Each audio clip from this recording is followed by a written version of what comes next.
ओम शांति।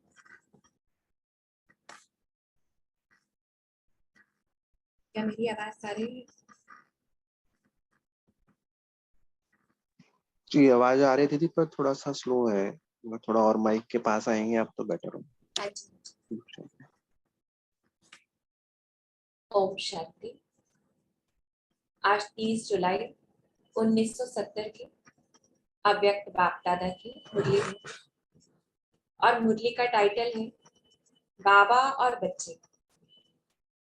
तो आज बाबा बता रहे हैं कि हमें कैसा बनना है, कि जैसा पिता है उसके जैसा बनना है, यानी ब्रह्मा बाप समान बनना है। तो विशेष आज बाबा ने 3 स्टेज बताई है पुरुषार्थ की, कि सबसे पहले होता है जानना, यानी अब हम मुरली सुन रहे हैं तो क्या कर रहे हैं, जान रहे हैं।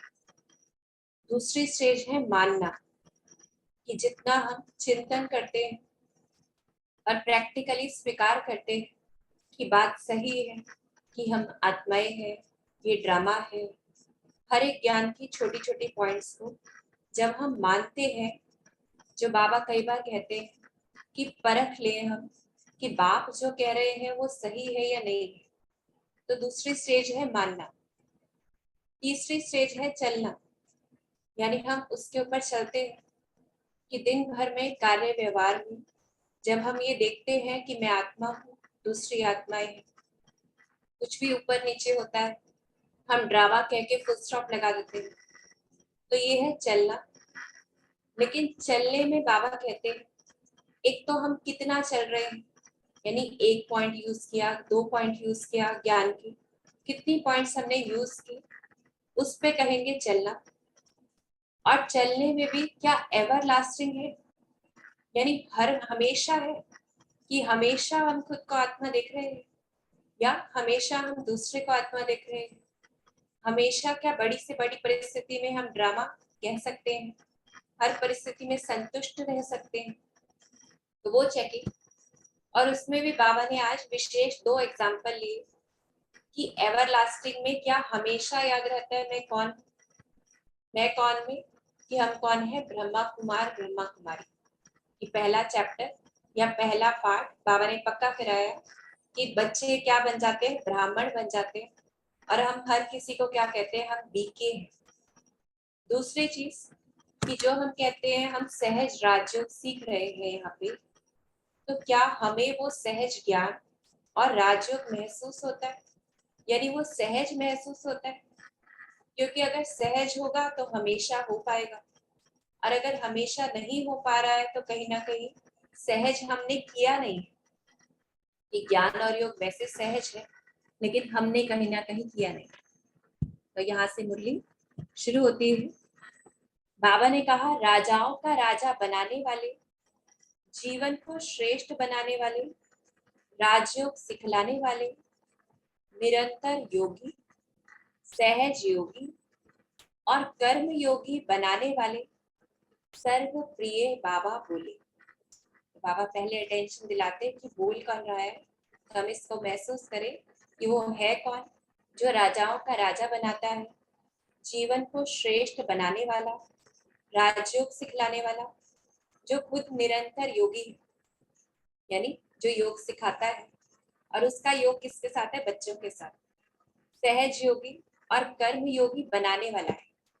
सर्व प्रिय बाबा बोले यह संगठन कौन सा संगठन है, क्या इस रूहानी पहेली को जानते हो, जान गए हो व जान रहे हो, पूछ रहे हैं बाबा। ये संगठन कोई आम संगठन नहीं है। तो इसको भी आज हम चिंतन करें कि ये संगठन कौन सा है, जो हम सारे बीकेस इकट्ठे होते हैं, कोई साधारण नहीं है। जान गए हो तो जानने के साथ जो जाना है उसको मानकर चल रहे हो, पूछ रहे हैं बाबा। अगर हमने जान लिया है तो क्या उसको मानकर चल रहे हो, क्योंकि जब हम उसको पक्का जान लेंगे कि हम कहाँ बैठे हैं तो हमें उसकी खुशी होगी, कभी नींद उबासी आ नहीं सकती है। तो उसको मानकर चल रहे हो, पहला होमवर्क आज हमारा। दूसरा बाबा कहते हैं पहली स्टेज क्या होती है, जानना। दूसरी क्या होती है, मानना, कि हाँ ये राइट है ये रॉन्ग है। तीसरी स्टेज है उस पर चलना। तो किस स्टेज तक पहुंचे हो? क्या लास्ट स्टेज तक पहुंचे हो, यानी चलने वाली स्टेज पर पहुंचे हैं? जिन्होंने हाँ की उनसे प्रश्न है कि जिन्होंने भी हाँ किया कि हाँ हम तीसरी स्टेज पर हैं, तो उनसे प्रश्न है कि लास्ट स्टेज अर्थात तीसरी स्टेज क्या एवर लास्टिंग है कि हमेशा है? तीसरी स्टेज तक पहुंचना तो सहज है और पहुंच भी गए हैं, लेकिन लास्ट स्टेज को अंडरलाइन करके एवर लास्टिंग बनाना है कि हर कोई तीसरी स्टेज तक पहुंचा है, चल तो रहे हैं, लेकिन दूसरा होमवर्क हमें क्या करना है, कितनी ज्ञान की पॉइंट्स को हम यूज कर रहे हैं और क्या वो एवर लास्टिंग है, हमेशा के लिए। फिर जैसे बाबा ने कहा मैं कौन हूं, यह अमूल्य जीवन अर्थात श्रेष्ठ जीवन के अपने ही भिन्न नाम और रूप को जानते हो ना? मुख्य स्वरूप और मुख्य नाम कौन सा है? जैसे बाप के अनेक नाम हैं, अनेक कर्तव्यों के आधार पर गायन करते हो, फिर भी मुख्य नाम तो कहेंगे ना। कि जैसे बाबा ने हमें भी अनेक नाम कैसे दिए, अनेक स्वमान है हमारे पास, लेकिन शिव बाबा के भी जैसे अनेक नाम है पर मुख्य नाम शिव अर्थात कल्याणकारी है। तो वैसे ही आप श्रेष्ठ आत्माओं के भी अनेक नाम, अनेक कर्तव्यों के आधार पर व गुणों के आधार पर बाप द्वारा गाए हुए हैं। उनमें से मुख्य नाम कौन सा है? तो हम सभी का मुख्य नाम कौन सा है जो बाबा ने दिया है? बीके का। कि जब ब्रह्मा मुख द्वारा जन्म लिया तो बाप ने किस नाम से बुलाया? पहले जब तक ब्राह्मण नहीं बने तब तक कोई भी कर्तव्य के निमित्त नहीं बन सकते, क्योंकि जब पता चलता है हम बीके हैं तो लगता है हमारा कर्तव्य है विश्व के प्रति। तो पहले जब तक ब्राह्मण नहीं बने तब तक कोई भी कर्तव्य के निमित्त नहीं बन सकते। तो एक तीसरा होमवर्क कि हमें देखना है कि क्या हमें हर वक्त याद है, और देखने के साथ हमें चलना है, हर वक्त याद रखना है कि मैं बीके हूँ। तो क्या करेंगे बीके याद रहेगा तो? बाबा ने कहा पहले ब्रह्मा मुख वंशावली, ब्रह्मा के नाते से जन्म लेकर ब्राह्मण बने अर्थात ब्रह्मा कुमार और ब्रह्मा कुमारियां बने। सरनेम ही अपना यह लिखते हो, अपना परिचय किस नाम से देते हो और लोग आपको किस नाम से जानते हैं कि ब्रह्मा कुमार व ब्रह्मा कुमारी। इस मर्जीवा जन्म की पहली पहली छाप यह लगी ब्रह्मा कुमार और ब्रह्मा कुमारियां अर्थात श्रेष्ठ ब्राह्मण पन की।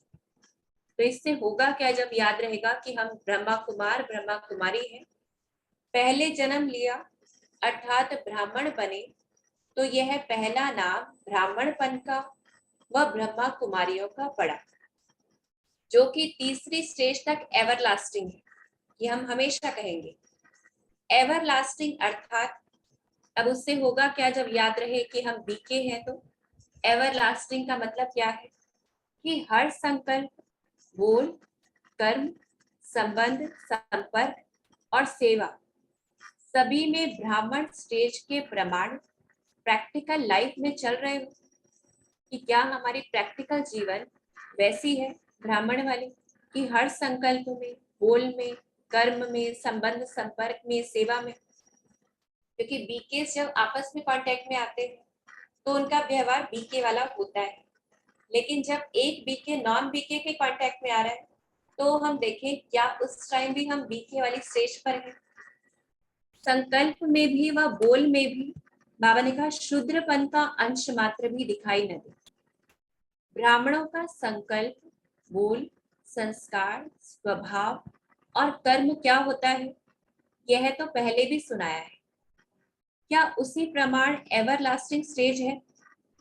वह ब्राह्मण रूप में हर कर्म में, हर संकल्प, अब हर कर्म हर संकल्प कैसा हो?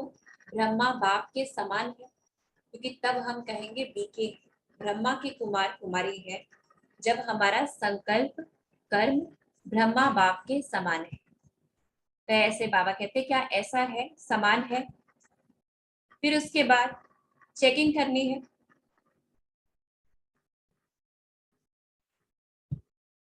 फिर उसके बाद जैसे हमने कहा कि ब्रह्मा कुमार और ब्रह्मा कुमारियां बने, तो क्या हमारी स्टेज वैसी है? तो ये होमवर्क ये हमें करना है। फिर जैसे बाबा ने कहा फॉलो फादर का अर्थ, सॉरी,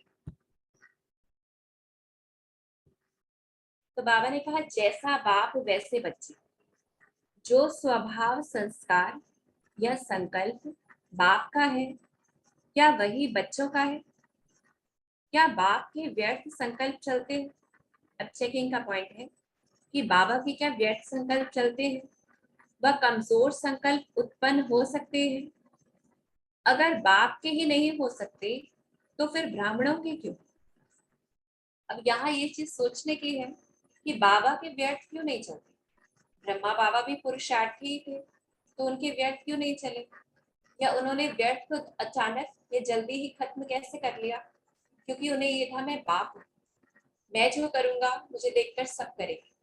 तो हमें ये याद रखना है, ये होमवर्क करना है कि मुझे देखकर सब करेंगे, हम पूर्वज हैं। तो ऐसे बाबा कह रहे हैं बाप अचल अटल अडोल स्थिति में सदा स्थित है, तो ब्राह्मणों का व बच्चों का फर्ज क्या है? लायक बच्चे का फर्ज कौन सा होता है? अब बाबा ने बता दिया है कि अगर हम फॉलो फादर करते हैं तो क्या कहलाएंगे? लायक। नहीं तो लायक बच्चे का फर्ज कौन सा होता है? Follow father. फॉलो फादर का यह अर्थ नहीं है कि सिर्फ ईश्वरीय सेवाधारी बन गए, लेकिन फॉलो फादर अर्थात हर कदम में व हर संकल्प में फॉलो फादर।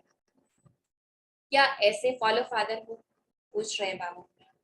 जैसे बाप के ईश्वरीय संस्कार, दिव्य स्वभाव, दिव्य वृत्ति व दिव्य दृष्टि सदा है, क्या वैसे ही वृत्ति, दृष्टि, स्वभाव व संस्कार बने हैं? ऐसे ईश्वरीय सीरत वाली सूरत बनी है? चेकिंग करना है, क्या ऐसा है कि हमारा स्वभाव, संस्कार और मुख्य कहे संकल्प ऐसे ईश्वरीय सीरत वाली सूरत बनी है? तो आज ये होमवर्क करना है कि सोचे अगर ब्रह्मा बाबा हमारी जगह होते तो वो कैसा सोचते, वो कैसा बोलते, वो किस प्रकार से देखते। जिस सूरत द्वारा बाप के गुणों और कर्तव्यों की रूपरेखा दिखाई दे, इसको कहा जाता है फॉलो फादर, जहां बाबा प्रत्यक्ष हो। जैसे बाप के गुणगान करते हो या चरित्र वर्णन करते हो, क्या वैसे ही अपने में वह सर्वगुण धारण किए, अपने हर कर्म को चरित्र समान बनाया है? पूछ रहे बाप। तो बहुत सारी बातों में हमारा आंसर ना होगा, क्योंकि वैसा होते तो संपूर्ण बनते, लेकिन कहीं ना कहीं नहीं किया है, तो हमें होमवर्क रूप से करना है। और इजी सॉल्यूशन क्या है? जो बाबा ने कहा हर कर्म याद में स्थित रह करते हो।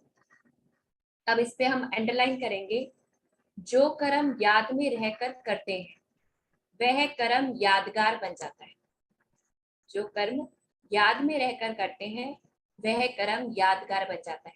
जो हमारी कोर्स की बुक में भी दिखाया जाता है कि कुछ भी कर्म कर रहे हैं, चाहे ऑफिस में है, चाहे खाना पका रहे हैं, चाहे खाना खा रहे हैं, हमें बस याद पर अटेंशन देना है।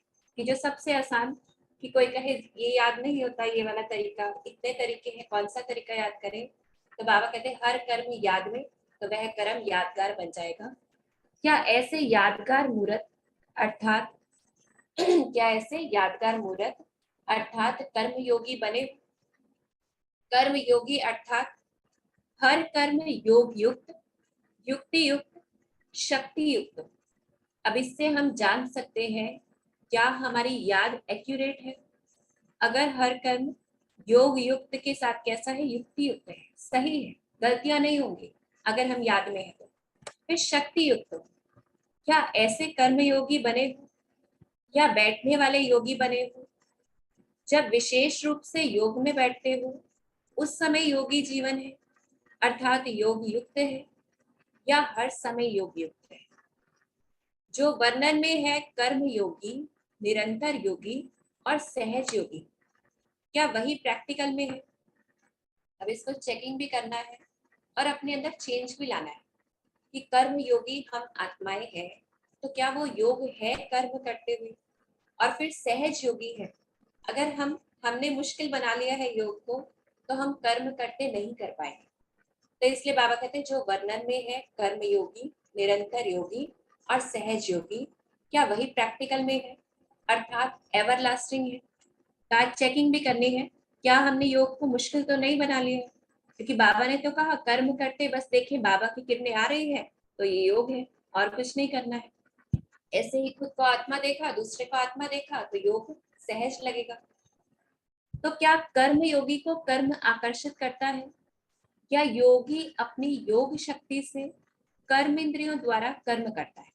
चेकिंग करनी है, क्या कर्म योगी को कर्म आकर्षित करता है या योगी अपनी योग शक्ति से कर्म इंद्रियों द्वारा कर्म कराता है? अगर 89, बाबा कहते हैं अगर 89 कर्म योगी को कर्म अपनी तरफ आकर्षित कर ले तो क्या ऐसे को योगी कहा जाता है? ये शायद 89 गलत लगा हुआ है यहाँ पे। तो अगर कर्म योगी को कर्म अपनी तरफ आकर्षित कर ले तो क्या ऐसे को योगी कहा जाएगा? चेकिंग की बात है। जो कर्म के वश होकर चलने वाले हैं उनको क्या कहते हो? उनको क्या कहेंगे? कर्म भोगी कहेंगे। जो कर्म के भोग के वश हो जाते हैं, अर्थात कर्म के भोग भोगने में, अच्छे व बुरे में कर्म के वशीभूत हो जाते हैं। हम ये कहें जिस समय हम कर्म योगी नहीं है तो उस समय क्या है, कर्म भोगी है, क्योंकि दोनों में से एक ही चीज होंगे। तो अच्छे या बुरे के कर्म में वशीभूत हो जाते। आप श्रेष्ठ आत्माएं कर्मातीत अर्थात कर्म के अधीन नहीं हो। ये अपने आप को रोज याद दिलाना है कि हम कौन है, श्रेष्ठ आत्माएं हैं, कर्मातीत आत्माएं हैं, कर्म के अधीन नहीं है, कर्मों के परतंत्र नहीं है, स्वतंत्र हो कर्म इंद्रियों द्वारा कर्म करवाते हो।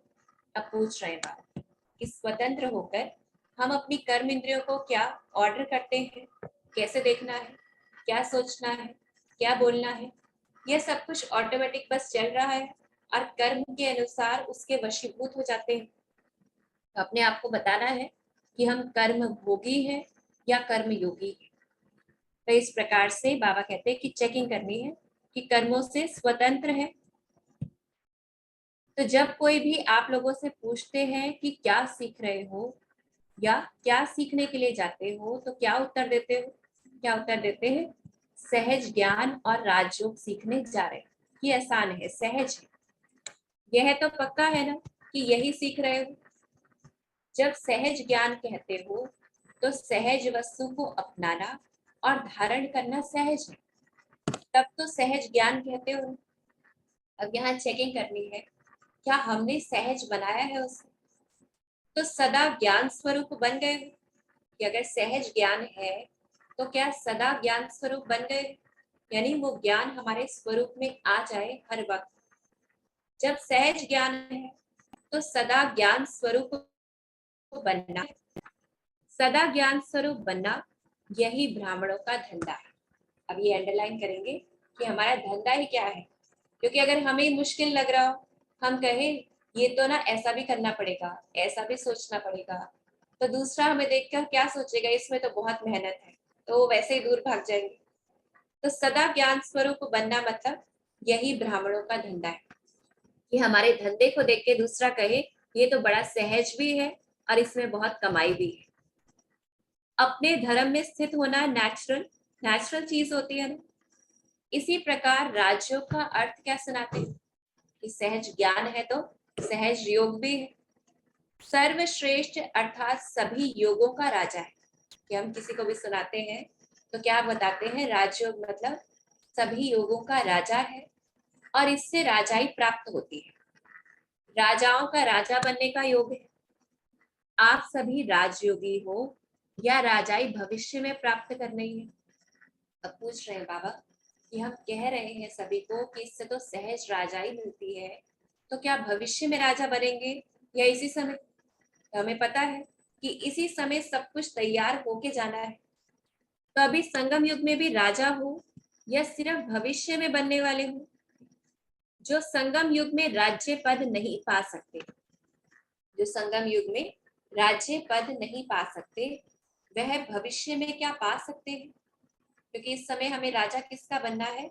अपना राजा बनना है। तो जैसे सर्वश्रेष्ठ योग कहते हो, ऐसे ही सर्वश्रेष्ठ योगी जीवन तो होना चाहिए। कि योगी जीवन जो बाबा ने अंडरलाइन कराया कि सिर्फ योग करते समय योग नहीं, लेकिन जीवन ऐसा हो जो योगी जीवन। क्या पहले अपनी कर्म इंद्रियों के राजा बने हो? चेकिंग करनी है कि जो हम सोचना चाहते हैं, जो हम बोलना चाहते हैं वही बोल रहे हैं, या जो बाबा ने जैसे कुछ दिन पहले कहा ऐसे ही बोल दिया, ऐसे ही कर दिया। तो क्या पहले अपनी कर्म इंद्रियों के राजा बने हो? जो स्वयं के राजा नहीं, वह विश्व के राजा कैसे बनेंगे? तो अब चेकिंग करनी है। जो बाबा बहुत बार कहते हैं क्या लक्ष्मी नारायण बनेंगे, तो हम सभी हाथ उठाते हैं, लेकिन खुद का चेकिंग करनी है, क्या हमने वो राजाई गुण अपने में लाया है?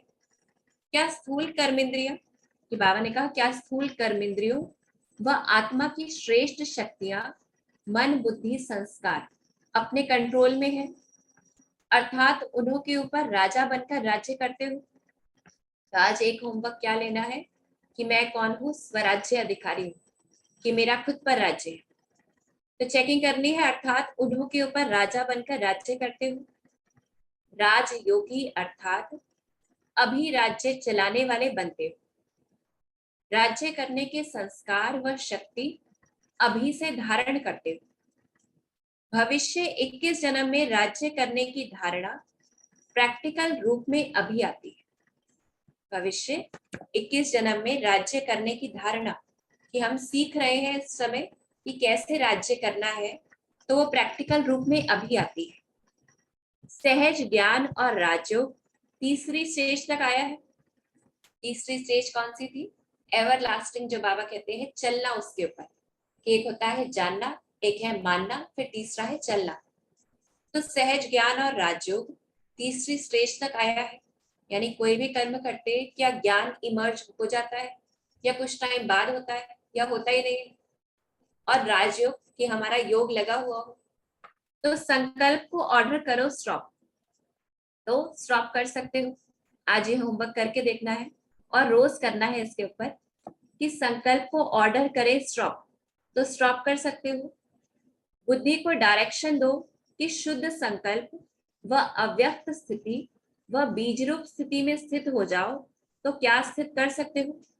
ये हम सभी ने देखा भी होगा।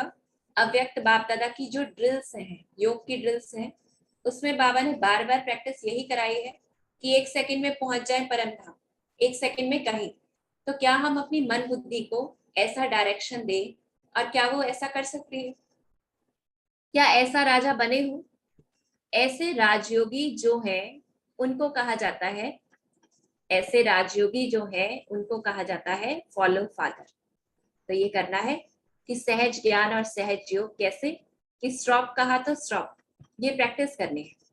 फिर जैसे बाबा ने कहा जैसे राजा के पास अपने सहयोगी होते हैं, जिस द्वारा जिस समय जो कर्तव्य कराना चाहे वह करवा सकते हैं, वैसे ही यह संगम युगी विशेष शक्तियां यही आपके सहयोगी हैं। जो अष्ट शक्तियां बोला जाता है कि यही हमारे सहयोगी हैं। तो जैसे राजा कोई भी सहयोगी को ऑर्डर करता है कि यह कार्य इतने समय में संपन्न करना है, वैसे ही अपनी सर्व शक्तियों द्वारा आप भी हर कार्य को सहज ही संपन्न कर सकते हो या ऑर्डर ही करते हो। अब ये एक और सेकेंड कि हमने तो कहा ऐसा करो, लेकिन क्या वो कार्य संपन्न हुआ, और फिर कितनी देर में संपन्न हुआ? सामना करने की शक्ति आए तो क्या किनारा कर देते हैं? सहज योगी अर्थात सर्व शक्तियां क्या आपके पूर्ण रूप से सहयोगी है? यानी कोई भी परिस्थिति आई, उसे कितनी देर में हमने उसमें कितनी देर में हम स्टेबल हो पाए? तो ये कहेंगे जितनी देर हमने लगाई, यानी हमारे कर्मचारी ने उतनी जल्दी ऑर्डर नहीं माना। सहज योगी अर्थात सर्व शक्तियां क्या आपके पूर्ण रूप से सहयोगी है? जब चाहो जिस द्वारा चाहो क्या कार्य करवा सकते हो, ऐसे राजा हो। अब यहाँ चेकिंग भी करनी है, क्योंकि तुरंत बहुत चीजों में होगा और तुरंत बहुत चीजों में नहीं होगा। तो चेक करके चेंज करना है, वहां हमें कहीं ना कहीं वो कमी भरनी है।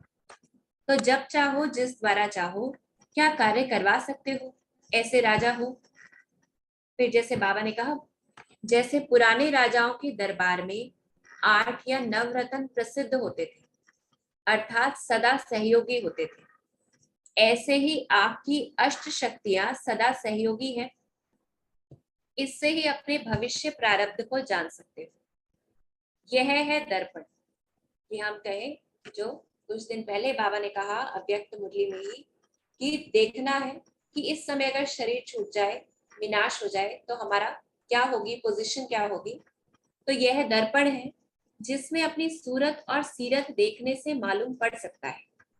फिर बाबा ने हमें होमवर्क के रूप से 6 मास दिए, कि 6 मास जो दिए हैं वह विनाश की तारीख नहीं दी है, लेकिन हर एक संगम युगी राजा अपने राज्य कारोबार अर्थात सदा सहयोगी शक्तियों को एवर रेडी बनाकर तैयार कर सके, उसके लिए यह समय दिया है। तो हम हर एक शक्ति को 15 से 20 दिन दे सकते हैं कि वो शक्ति कितनी जल्दी हमारी कार्य में आती है। कभी एग्जाम से पहले प्रिपरेशन का टाइम बाबा ने दिया है कि हर एक संगम युगी राजा अपने राज्य कारोबार अर्थात सदा सहयोगी शक्तियों को एवर रेडी बनाकर तैयार कर सके, उसके लिए बाबा ने हमें समय दिया है। क्योंकि अब से अगर राज्य कारोबार संभालने के संस्कार नहीं भरेंगे तो भविष्य में भी बहुत समय के लिए राजा बन राज्य नहीं कर सकेंगे। क्योंकि ये बाबा ने हमें बताया है, जितना समय यहाँ राजा उस अनुसार यानी उस परसेंटेज में वहां पे राजा होंगे। तो 6 मास का अर्थ समझा। अपने हर सहयोगी को सामने देखो और अपने संकल्पों को स्टॉप करके देखो।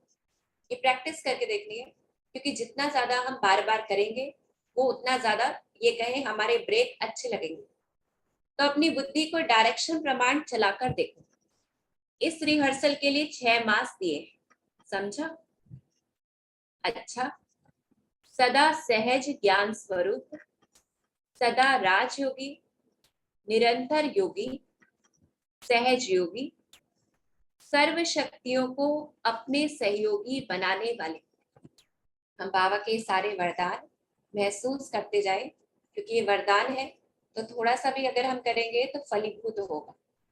तो सदा सहज ज्ञान स्वरूप, सदा राजयोगी, निरंतर योगी, सहज योगी, सर्व शक्तियों को अपना सहयोगी बनाने वाले, बाप समान संकल्प, संस्कार और कर्म करने वाले, ऐसे संगम युगी सर्व राजाओं को बाप दादा का याद प्यार और नमस्ते।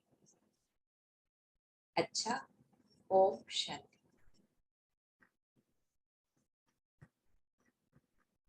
अभी हम थोड़ी देर 2 मिनट मौन में रहेंगे, उसके बाद हम मुरली डिस्कस करेंगे।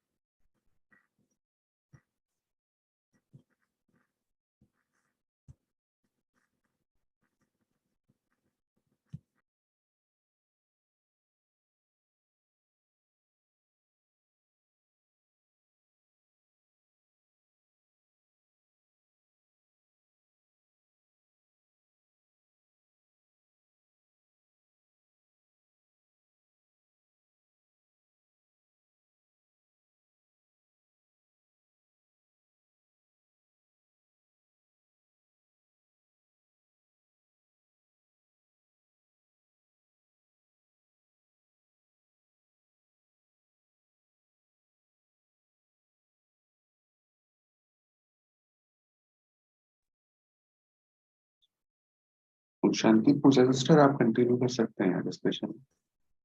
अच्छा, आप में से कोई भी जो अपना पॉइंट बताना चाहे, डिम्पल बहन ने हाथ उठाया है तो आप बताएं।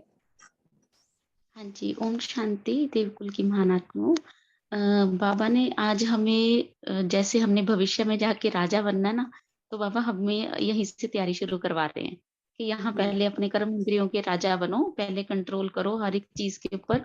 जब चाहो योग लगाना योग लगा सको, हर कर्म में योग की स्थिति रखो। याद में जो भी कर्म करोगे बाबा कहते वो आपका यादगार बन जाएगा। तो फॉलो फादर करो, जैसे ब्रह्मा बाबा करते थे, तो वो हमारे आगे बाबा ने जैसे कि हमें इजी करने के लिए पुरुषार्थ हमारे आगे एग्जाम्पल सेट किया ब्रह्मा बाबा। कोई बात नहीं समझ आती तो जैसे वो करते थे वैसे सेम करो। तो बहुत अच्छी और इजी युक्तियां बताई हैं बाबा ने आज हमारा पुरुषार्थ इजी करने के लिए और आगे बढ़ाने के लिए।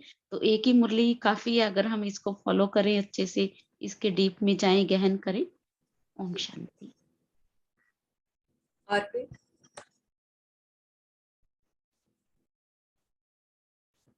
और कोई बताएंगे आज क्या होमवर्क करेंगे विशेष हम? किस प्रकार से ब्रह्मा बाप समान बनेंगे?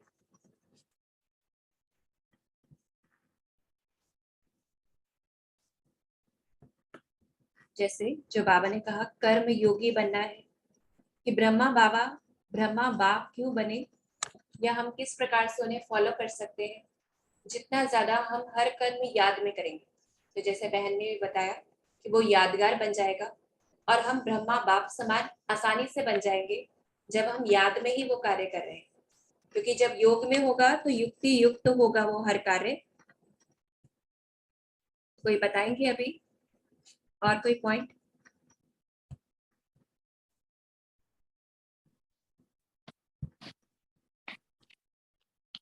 ओम शांति। बाबा ने आज 3 स्टेज के बारे में बोला है। वो है एक जानना, फिर मानना, फिर उसके ऊपर चलना है। फिर बाबा बोला ये लास्ट स्टेज है, उसके ऊपर चलना, वो तो हमारा एवर लास्टिंग होना चाहिए। मीन्स हम तो अभी ब्रह्म कुमारी है, ऐसा ब्राह्मणपन का संस्कार हमारा हमेशा होना चाहिए। हम कहाँ भी जाए ऐसा। बाबा इसका मीनिंग बोले एवरलास्टिंग का, हर संकल्प, बोल, कर्म, संबंध, संपर्क और सेवा सभी में हमारा ब्राह्मण स्टेज का प्रमाण प्रैक्टिकल लाइफ में होना चाहिए। फिर बाबा बोलते हैं हमारा ये संकल्प कैसा होना चाहिए, हमारा संकल्प हमेशा शुद्ध होना चाहिए। बोल बाबा हमेशा बोलता है इतना मधुर होना चाहिए। फिर संस्कार बाबा थोड़े दिन के पहले बाबा बोला था विश्व सेवादारी का संस्कार होना चाहिए। स्वभाव भी बाबा बोला था हमारा सर्व गुणों से संपन्न स्वभाव होना चाहिए। फिर कर्म और बाबा ने इसके लिए सरल युक्ति देखो क्या बताई है। चीजें तो बहुत सारे हमारे माइंड में कि ये भी होना चाहिए, ये भी होना चाहिए, लेकिन जब हम ये सोचते हैं ये भी चाहिए, ये भी चाहिए, तो भारी हो जाता है जब लिस्ट लंबी होगी। तो इसलिए बाबा ने सहज क्या बताया, बस हम ये याद रखें कि मैं बीके हूँ, यानी मैं ब्राह्मण हूँ। तो हर वक्त वो ब्राह्मण का कार्य कैसा होगा वो याद रहेगा। जी, ऐसा कर्म भी बाबा ने बोला निरंतर बाबा की याद में होना चाहिए। ऐसा कर्म योगी, ऐसा कर्म हमारा योग युक्त, युक्ति युक्त, शक्ति युक्त होना चाहिए।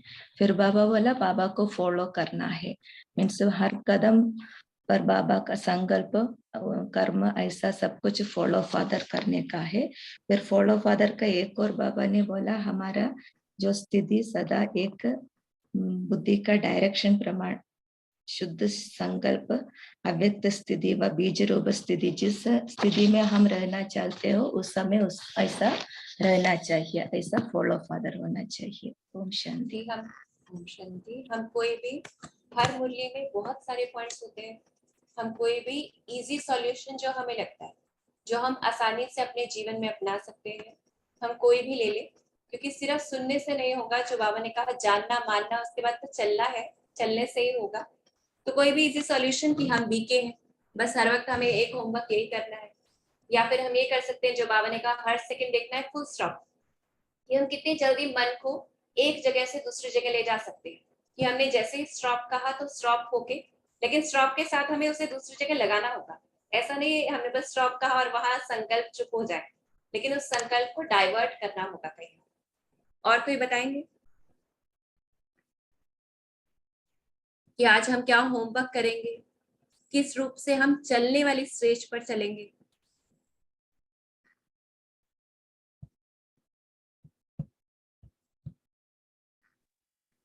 जैसे बाबा ने 6 मास का हमें टाइम दिया है, तो अपनी अष्ट शक्तियों में से कौन सी शक्ति यूज करेंगे?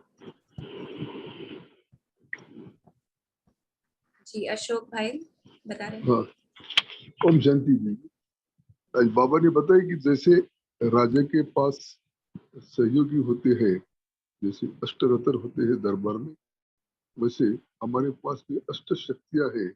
तो हमने भी तो राजा जैसे उन अष्टरत्नों से जो काम करवा लेते हैं, हमें चेक करना है कि जो अष्ट शक्तियां हमारे पास है वो हमारे सहयोगी है। हम उनसे मूल शक्तियों से हम जो चाहिए जब चाहिए वो काम करा सकते हैं या नहीं, वो भी हमें चेक करना है। ओम शांति। जी, हम देखेंगे कि समेट पाते हैं कि नहीं समेट पाते, समा पाते हैं कि नहीं पाते। हाँ जी, अभी कौन बोल रहे हैं? ओम शांति। बाबा ने कहा है कि संगममुखी राजा जैसे राज्य कारभार तो सदा सहयोगी शक्तियों को एवरेडी बनाकर तैयार कर सकती है, वैसे ही हमें भी अपना अगर राज्य कारभार संभालने के संस्कार नहीं भरेंगे तो भविष्य में भी बहुत समय के लिए राज्य नहीं कर सकेंगे। इसके लिए बाबा ने हमें 6 मास का टाइम दिया है। जैसे कि सहयोगी शक्ति हमको सामने देखो और अपने संकल्प को स्टॉप करो, तो अपनी बुद्धि को डायरेक्शन प्रमाण चलाकर देखना है। ये सके ये 6 मास का टाइम बाबा ने हमें दिया है। ओम शांति। तो हम 6 मास तक पक्का करेंगे कि हम कौन है, राजा हैं। तो वैसे वैसे गुण हमें लाने हैं। और कोई बता रहे हैं? भारती जी बता रहे थे शायद। जी बताया अभी मैंने। अच्छा, और कोई बताएंगे? जी सिस्टर, आज बाबा ने जो हमें कहा है कि शुद्रपन के संस्कारों को नहीं बल्कि अपने आप को भी के समझना, तो हमें इस पर अटेंशन देना है, टेंशन नहीं लेना है। जितना ही हम इन बाबा के गुणों, बाबा ने जो बताया हमें कि एवर लास्टिक बनने के लिए हर संकल्प, बोल, कर्म, संबंध, संपर्क, सेवा सभी में ब्राह्मण पद की स्टेज समान प्रैक्टिकल लाइफ में लाएंगे। तो इस पर हमें अटेंशन जितना हम रखते जाएंगे उतना ही हमारे शूद्रपन के संस्कार हमसे दूर होते जाएंगे और बीके ब्राह्मणपन के संस्कार हमारे अंदर समाहित होते जाएंगे। तो ये हमें इस तरह से ध्यान देना है, जितना ध्यान देंगे उतना हम इस पर आगे बढ़ते जाएंगे। और कोई बताएंगे अपना क्या होमवर्क करेंगे, क्योंकि जो हम बताएंगे वो पक्का हो जाएगा।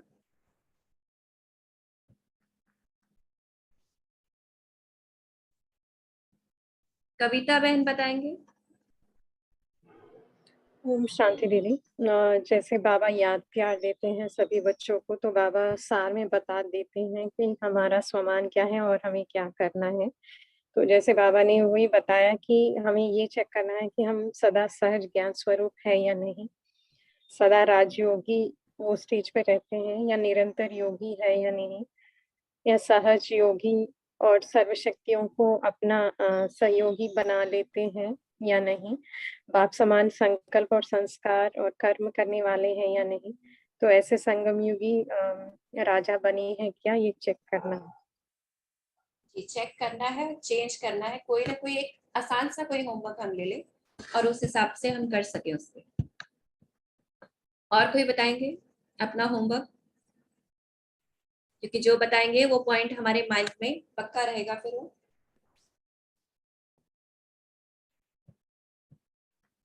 भावना बहन, कविता बहन, नर्मिला बहन, कोई भी?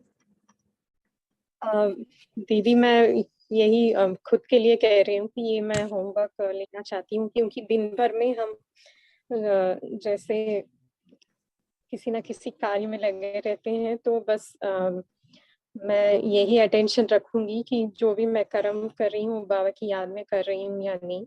तो ज्यादा एक्स्ट्रा अटेंशन देके अपने को वो चेक और चेंज करते हुए सारा दिन खुद को यही अभ्यास देना चाहती हूँ। हाँ जी, और उसके लिए हमें मनचर्या बनानी होगी, क्योंकि हम ये कहें कर्म में याद करना है, लेकिन कर्म करते हुए याद ही नहीं आएगा कि याद कैसे करें। तो वो याद किस प्रकार से कर सकते हैं, उसके लिए हमें देखना पड़ेगा कि कभी स्वदर्शन चक्र फिर आया, या किसी टाइम हमने बस बाबा की किरणें ही महसूस की, कभी हमने ये देखा कि हम कौन है, सत्य की आत्माएं हैं। तो इस प्रकार से अपने लिए ड्रिल्स चूज करनी पड़ेगी कि इस कर्म को करते हुए हम कौन सा कर्म कर सकते, कौन सी याद में रह सकते हैं। कि जैसे खाना पका रहे हैं तो कोई ना कोई स्वमान हमने हर एक चीज को देते गए, एक एक चीज को हमें एक एक सामान देते गए। तो इस प्रकार से अलग अलग तरीके हमें खुद सोचने पड़ेंगे, तब हम कर्म करते हुए याद में रह सकेंगे। और कोई पॉइंट अपना बताना जी। चाहेंगे?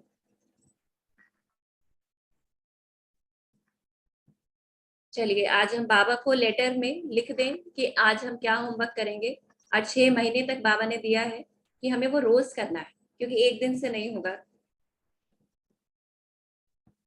और कोई बताएंगे? ओम शांति। अपने मन को जब चाहे या चाहे स्टॉप करके बाबा के ऊपर सोचना है, मतलब उस समान में रहना है, सुदर्शन चक्र चलाना है, जो भी मतलब अपने मन बुद्धि को स्टॉप करके बाबा की श्रीमत पर चलना है, बाप समान बनने की कोशिश करना है।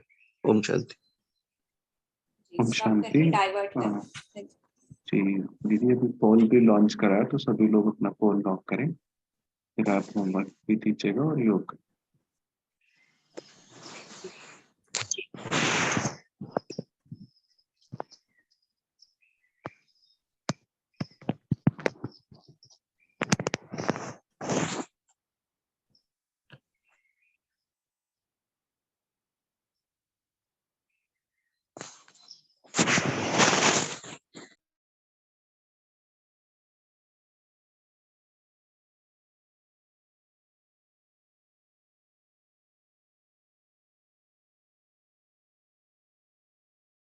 ठीक, तो 55 लोगों ने पार्टिसिपेट किया पोल में आज, तो सभी लोग कोशिश करें। हम लोग 105 आत्माएं जुड़े हुए हैं, ओम तो शांति। सभी को पोल देना है। हाँ जी।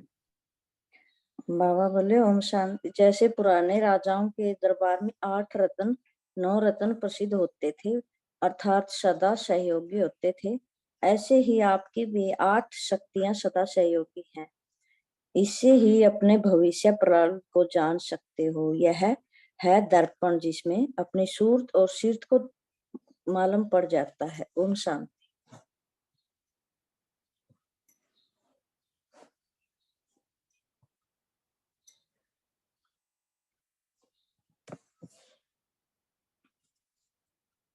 फिर पूजा सिस्टर आप कंटिन्यू कीजिएगा योग करने में। अभी हम 2 मिनट याद में बैठेंगे।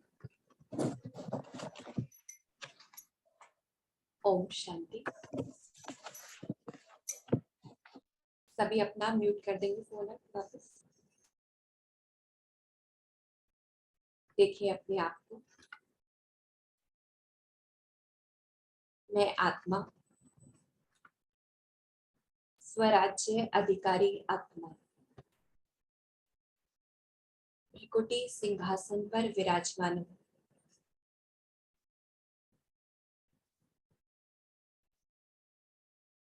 मैं आत्मा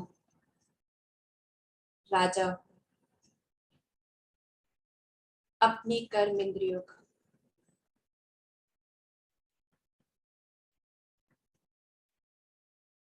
मैं आत्मा इन आंखों के द्वारा आत्माओं को देखने वाली।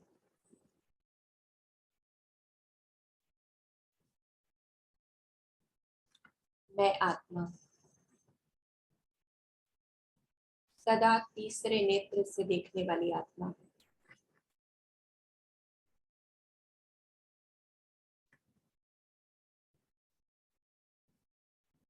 मैं आत्मा राजा इस मुख के द्वारा सदा ज्ञान रत्न बोलने वाली आत्मा।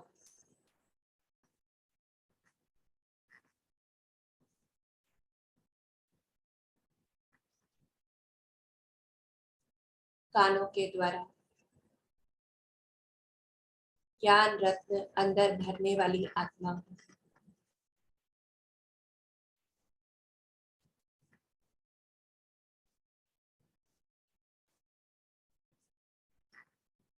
मैं आत्मा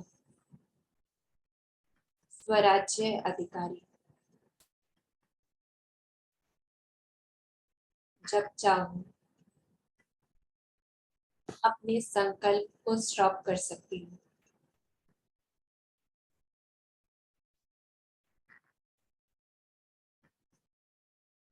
अभी मैं आत्मा मन बुद्धि को ऑर्डर करती हूँ और 1 सेकंड में परम धाम जाती हूँ।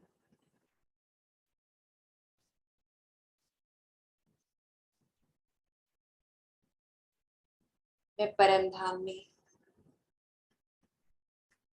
शिव पिता की किरणों को महसूस करती हूँ।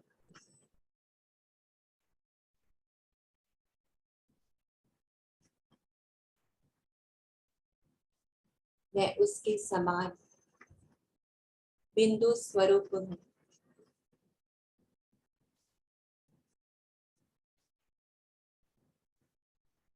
अभी मैं बिंदु स्वरूप आत्मा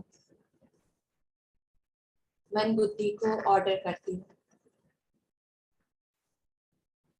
और सत्युग में चलती हूँ।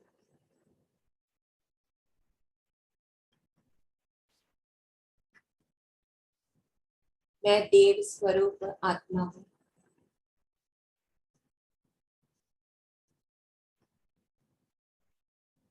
मैं देवता हूँ।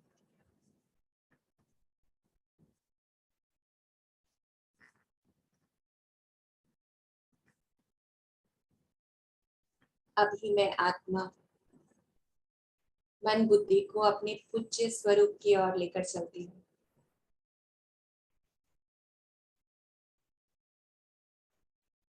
जहाँ मंदिर में मेरी पूजा हो रही है।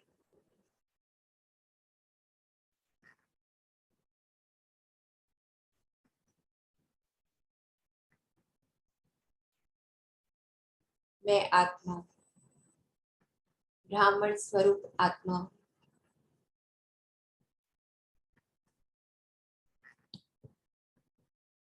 मैं अपने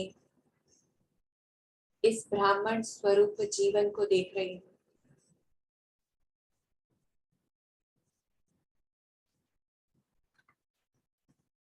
दिन भर में कर्म करती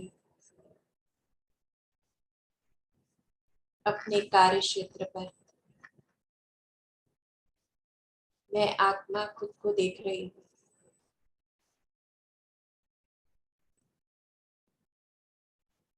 कि मैं ब्राह्मण हूँ।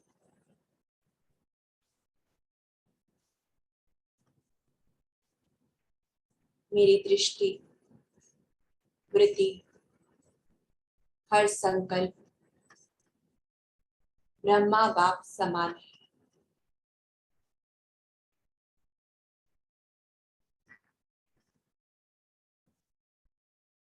मेरा हर कर्म योग युक्त है।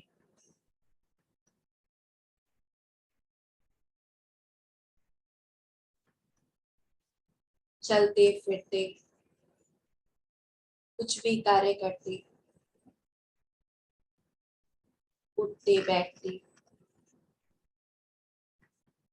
मैं हर समय याद में हूँ।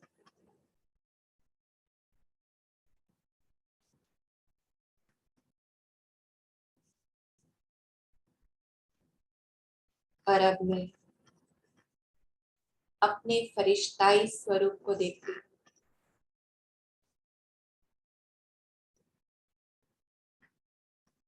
मैं फरिश्ता रूप में विश्व का कल्याण करने वाली आत्मा हूँ।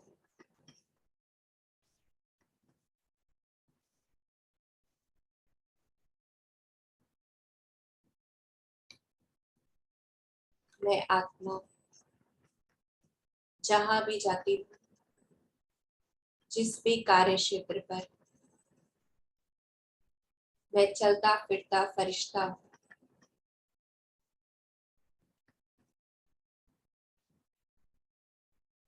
विश्व कल्याणकारी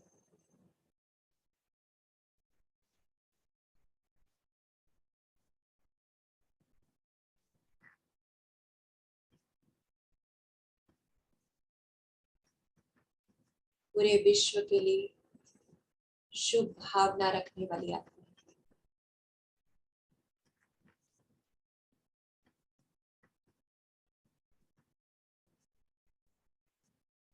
ओम शांति।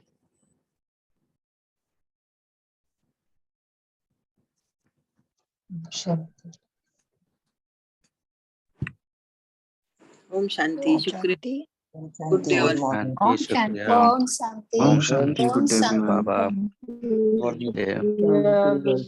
शांति सबको